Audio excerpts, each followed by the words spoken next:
mengenai urusan hukum saya dengan Pak Yusuf Kalla.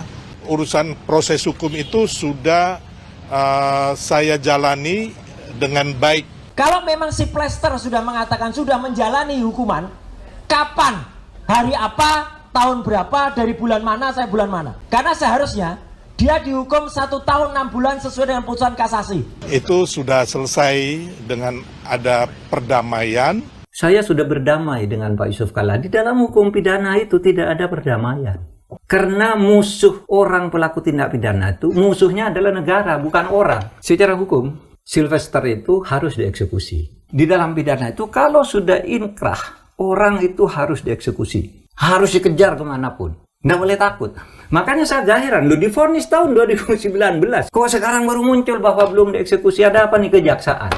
Jaksa itu kan punya tim tangkap buronan. Tim tabur namanya. Tim tabur. Tim tangkap buronan. Itu tugasnya menangkap orang-orang yang sudah divonis tapi lari.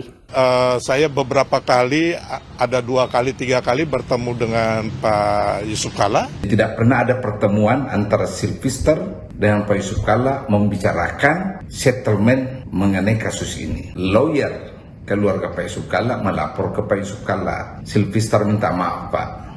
Pak Yusuf Kalla merespon, ya orang minta maaf kita harus maafkan. Tapi kasus hukumnya tetap jalan. Pak Yusuf Kalla, Muhammad Yusuf Kalla, sangat baik maafkan mungkin. Tetapi yang jelas kita masih menunggu kapan dia dieksekusi menjalani hukuman. Kejaksaan Agung menegaskan Ketua Umum Solidaritas Merah Putih Sylvester Matutina yang sudah divonis 1 tahun 6 bulan penjara harus segera ditahan. Kepala Pusat Penerangan Hukum Kejagung, Anang Supriyatna mengatakan putusan hukum terhadap Sylvester sudah berkekuatan hukum tetap sehingga pihaknya akan mengeksekusi putusan hakim itu. Informasi dari pihak Kejari Jakarta Selatan, hari ini diundang yang bersangkutan. Kalau dia nggak datang ya silakan aja nanti. Tidak harus eksekusi. Tapi yang kemarin saya informasi harus segera. Sudah inkrah. Sebenarnya urusan saya dan Pak Yusuf Kalla itu tidak ada tendensi pribadi, saya tidak membenci Pak Yusuf Kalla. Memang ada kalimat saya waktu itu spontan ya, spontanitas, jadi tidak ada mens reanya. Sylvester Matutina, saudara, dilaporkan oleh kuasa hukum Wakil Presiden ke-10 dan 12 Yusuf Kalla ke Barreskrim Polri pada Mei 2017 lalu. Ia dianggap telah melakukan fitnah dan pencemaran nama baik terhadap JK melalui sebuah orasi. Pada 2019, saudara, Sylvester divonis 1 tahun 6 bulan penjara atas perbuatannya. Namun hingga kini ia belum menjalani hukuman tersebut. Jadi jangan lagi kita terpancing Bapak Ibu, dan jangan kita dibenturkan dengan Presiden Jokowi. Akar permasalahan bangsa ini adalah ambisi politik Yusuf Kalla. Mari kita mundurkan Yusuf Kalla JK, karena JK yang saudara-saudara menggunakan rasisme, menggunakan isu SARA untuk memenangkan Anies Sandi, betul? Dan untuk kepentingan Yusuf Kalla 2019 dan untuk kepentingan korupsi keluarga Yusuf Kalla. Jadi kalau Yusuf Kalla bilang yang kayak orang Chinese dan orang Kristen itu adalah fitnah. Bapak Ibu tahu yang orang miskin di Jawa itu adalah orang Islam banyak, yang di orang Kristen juga banyak. Di NTT yang miskin orang Kristen, yang miskin di Papua orang Kristen, yang miskin di Bali adalah orang Hindu. Jadi kenapa kita miskin? Kita miskin karena perbuatan orang-orang seperti Yusuf Kalla.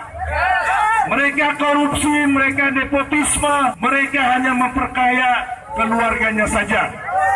Bapak Ibu lihat, Halim Kalla kaya raya, Abu Rizal kaya, Bakri kaya raya. Jadi waktu ada teman-teman membuat aksi demo di Mabes Polri, teman-teman minta mundurkan Pak JK dan saya merespon itu. Saya diminta sebagai orator, jadi saya berbicara hal yang sama dan itu bukan kesengajaan saya. Jadi memang tidak ada unsur kebencian atau mens rea. Jadi itu hanya sekali ya. Dan memang udah selesai urusan itu. Tidak ada alasan, sudah selesai saya dengan Pak Yusuf Kalla karena Pak Yusuf Kalla sudah memaafkan saya dan saya sudah sering ketemu. Silaturahim tidak bisa di dalam hukum. Tapi silaturahim menurut keadaban bangsa kita boleh bertemu aja. Tapi tidak boleh dong lalu bersepakat tidak melaksanakan eksekusi. Tidak mengeksekusi putusan pengadilan gitu. Mari saya sebut nih kasus. Ada kasus Ramlan, buron 11 tahun. Iya, Ramlan. 11 tahun buron sejak tahun 2012. Kemarin nih baru ditangkap. 2014 dia buron. Kemarin tanggal 17 Juni ditangkap di Bogor, jebloskan penjara meskipun buron. Ada lagi Rifai, ya. Buron 13 tahun sejak 2012. Ditangkap kemarin 19 Februari oleh tim tabur ini, tim penangkap orang kabur.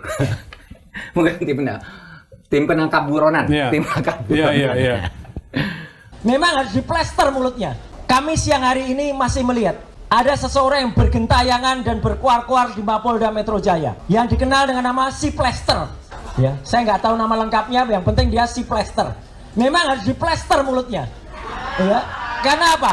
Karena sesuai dengan surat yang kami ajukan ke Kejaksaan Negeri Jakarta Selatan, dan itu kami konfreskan di depan patung Dewi Keadilan, yang Dewi Keadilan itu ditutup matanya supaya benar-benar bisa adil tanpa memandang apapun. Kami masih menunggu jawaban dari Kejaksaan Negeri. Kalau kasus pidana, apalagi kalau sudah berkekuatan hukum tetap, tidak bisa dikompromikan, beda perdata. Ini kan pidana. Beliau dituntut di pengadilan negeri, dihukum 1,5. Kemudian beliau naik banding, tetap dihukum 1,5 tahun. Kemudian kasasi. Putusan kasasi, Silpister tetap dihukum 1,5 tahun. Itu kalau saya nggak salah tahun 2019 ya. Nah, sekarang pihak kejaksaan yang mewakili negara mau melakukan eksekusi, itu sangat benar. Karena ada putusan hukum yang harus dijalankan. Saya hanya heran kenapa tidak pernah dieksekusi kasus ini. Dan Pak JK juga tidak tahu alasannya terkait ini ya Pak? Tidak pernah. Saya tahu tidak pernah diberitahu alasannya kenapa. Ya respons Pak JK mengatakan, ya bagus kejaksaan menegakkan aturan. Kan negara, pemerintah yang diwakili oleh kejaksaan itu menjalankan putusan lembaga tertinggi di bidang hukum yakni Mahkamah Agung. Ini kan putusan kasasi, ya mutlak dijalankan, tidak bisa dikompromikan. Posisi Pak JK dia serahkan sepenuhnya ke negara. Eksekusi ini yang penting dieksekusi, karena bagi beliau sebagai seorang mantan wapres, dia menghendaki bahwa putusan Mahkamah Agung itu harus dijalankan. Saya itu selalu mengatakan kawan-kawan yang berbuat sesuatu harus juga bertanggung jawab, ya. Siapa yang berani menabur angin dia akan menuai badai. Kan begitu filosofinya. Nah, Silpister telah melakukan penghinaan, telah melakukan pencemaran nama baik, ya saya pikir harus juga bertanggung jawab supaya tidak terulang lagi kepada orang lain. Kan kita bicara hukum ini kan, keputusan hukum sudah mengatakan dia bersalah. Saya bukan seperti Roy Suryo yang ketika dulu 2 tahun lalu masalah Stupa Borobudur, ketika ingat nggak mau ditahan oleh Polda Metro nih pakai kursi roda dan juga pakai penopang leher ya. Yang mengenakan saya penyakit kepala itu rumah sakit resmi saya waktu itu, dan itu saya pakai selama 1 bulan, dan saya kesatria, saya masuk menjalani hukuman ya, bukan seperti dia yang lari dari tanggung jawab tidak menjalani hukuman. Itu lebih penting.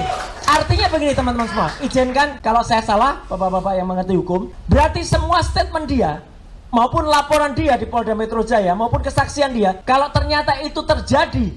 Halo teman-teman, berjumpa bersama saya di Politik Dangi. Satu persatu orang-orang Jokowi ini ya semakin kena masalah teman-teman. Kalau kita melihat bagaimana ini seolah-olah bergiliran ya.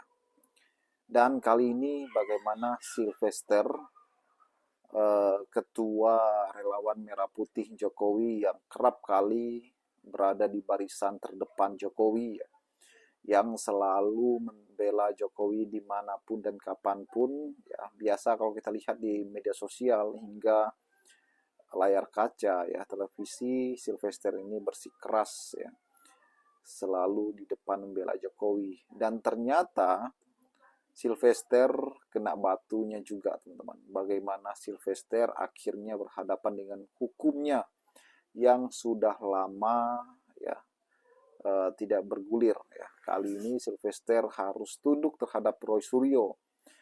Kemarin-kemarin Silvester selalu ya menyerang Roy Suryo, Dr. Tifa, Rismond dan sebagainya. kali ini mereka kembali dan berbalik ya, bagaimana Sylvester harus menjalani hukumnya dengan kasus pencemaran nama baik Yusuf Kalla ya. Dan bahkan klaim daripada Sylvester ini ia telah berdamai dengan Yusuf Kalla. Namun orang-orangnya Yusuf Kalla ya, itu menolak klaim-klaim yang diberikan oleh Sylvester ini. Kalau nanti Sylvester ini ditahan dan dipenjara, wow, ini kacau ya teman-teman. Kacaunya adalah siapa lagi yang akan menjadi ujung tombak Jokowi ya, dalam semua persoalan hukumnya, ya, membelanya. Itu pasti akan kewalahan. Ya. Sebab selama ini Sylvester yang selalu berada di garis terdepan. Kalau kita melihat Jokowi ya, memang beliau sekarang sudah bukan menjadi presiden ya. Ya lambat laun bagaimana kekuatan power daripada Jokowi ini semakin tidak sehebat dahulu ya, karena presiden sekarang Prabowo. Kita lihat saja bagaimana Jokowi ya, orang-orang yang pernah menghina Jokowi pada saat jadi presiden itu pun dibuat Prabowo bebas. Artinya mereka mendapatkan amnesti, teman-teman. Ini menggambarkan bagaimana Jokowi semakin ditinggalkan, bagaimana kekuatan-kekuatan politik yang dimilikinya dulu itu tidak setajam pada saat dia menjabat. Orang-orangnya kini kena kasus hukum ya. Bagaimana menurut kalian? Kita diskusi di kolom komentar.